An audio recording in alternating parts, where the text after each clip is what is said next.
E aí pessoal, tudo bem? Sejam bem-vindos a mais um vídeo. Hoje eu vou mostrar para vocês como fazer um kirigami de coração. Para quem não sabe o que é kirigami, é uma arte muito parecida com origami, mas nela é permitido cortar o papel. Esse é um modelo muito fácil, muito bonito também, e eu espero que todos vocês gostem. Para fazê-lo, você vai precisar de um retângulo de papel de aproximadamente 5 por 30 centímetros.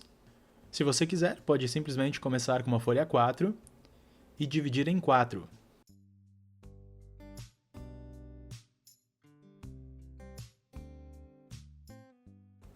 Tendo o retângulo em mãos, começamos segurando ele nessa posição. Aqui em cima nós dobramos a borda até a esquerda, dobrando um triângulo.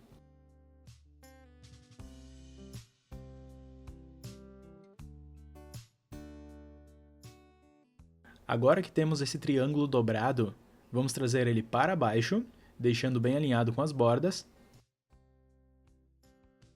Depois para baixo mais uma vez. E vamos enrolando o papel desse jeito até o fim.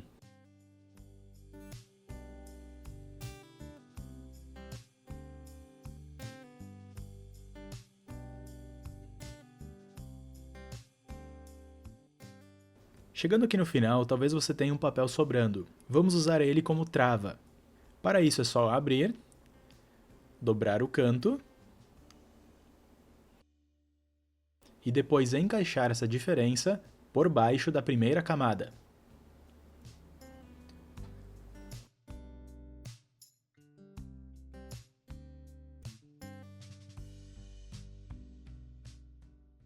Fechamos nosso papel como um triângulo. E agora, antes de cortar, vamos empurrar no lado maior, levando o papel só um pouquinho para dentro. Esse passo serve apenas para facilitar o final. Agora que já temos a marca, podemos desfazer isso. E com o próximo passo, vamos cortar esses dois cantos, criando duas pequenas curvas. E aqui você pode cortar como quiser.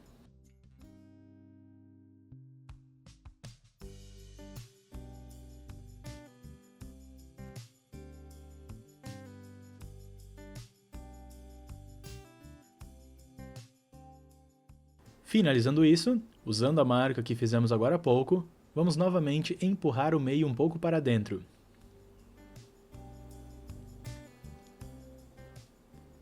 Com isso, o nosso kirigami de coração está pronto! Como eu disse no início, um modelo bem simples com resultado muito bonito. Agora que você entendeu a lógica, você pode variar as proporções e as cores e fazer quantos corações quiser. Eu espero que tenha gostado desse vídeo. Caso sim, lembre-se de avaliar clicando no gostei e inscreva-se no canal caso ainda não seja inscrito.